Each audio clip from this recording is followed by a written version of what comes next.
Hello everyone.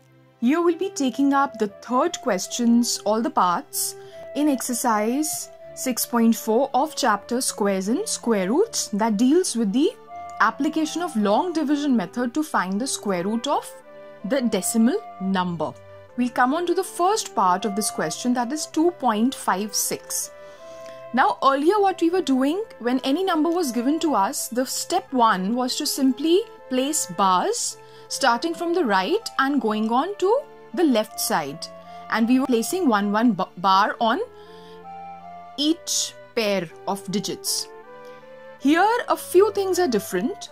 Step 1 here is to see where the decimal point is, and there is one side towards the right of this decimal point and the other side is towards the left of this decimal point. So now when we are going to start placing our bars, same thing will be done.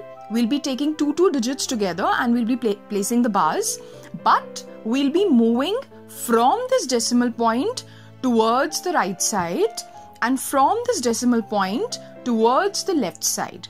Alright, so I have done the placing of the bars. This step is done. Now next is to simply write this number in this form. Next I'll see the first bar and I'll see that 1 into 1 gives me 1.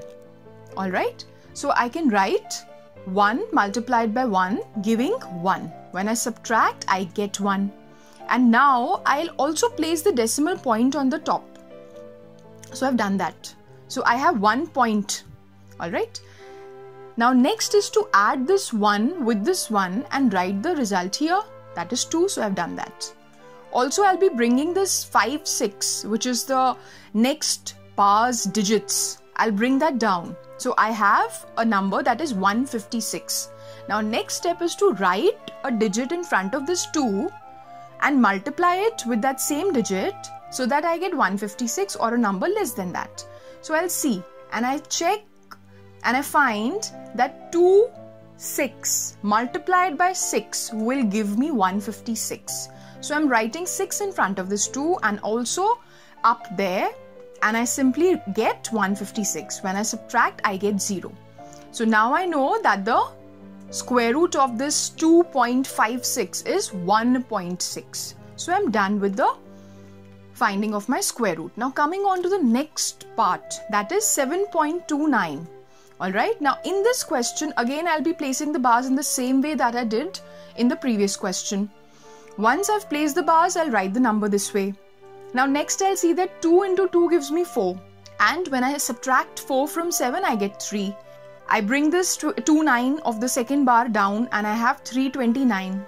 Also I add 2 and 2 and I find I have 4 here. Now I know that 47 multiplied by 7 will give me 329.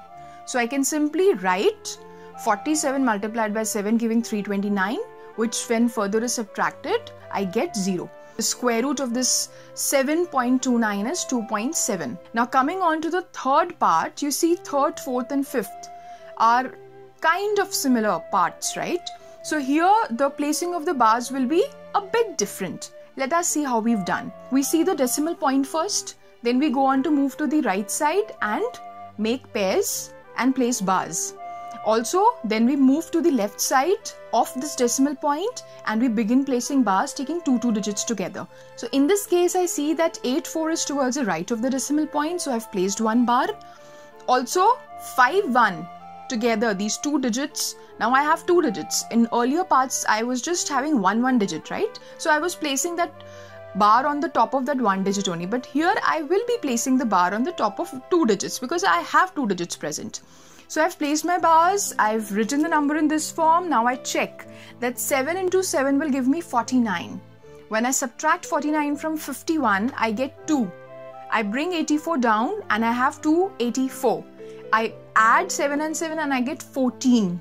Now I know that 142 multiplied by 2 will give me 284.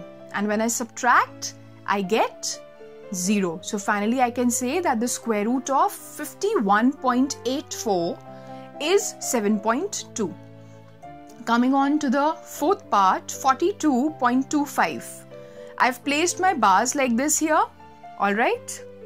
Next I see that when I multiply 6 with 6, I am getting 36. So I have done that here. Now next, when I subtract 36 from 42, I get 6. So I have written like that. Now I'm bringing this 25 down and I see that 625 is the number that I have. Next, I'm also adding 6 and I'm adding this 6 here and I get this 12. Alright. Now further I check that 125 multiplied by 5 is giving me 625. So I simply write that way. When I subtract 625, I get 0. And finally, the square root that I have of 42.25 is 6.5. Now I come on to the next and the very last part of this question, that is 31.36 here. I've written it, I've placed bars in this step here. So you see that 3, 1 is placed together and 3, 6 is placed together under the bar. Now I check and see that 5 multiplied by 5 or 5 square gives me 25. So I've written that way. And the result that I get is, when I subtract 25 from 31, is 6. And I'm also bringing this 36 down. I have a number 636 now. Also I add this 5 and 5 here and I have this 10.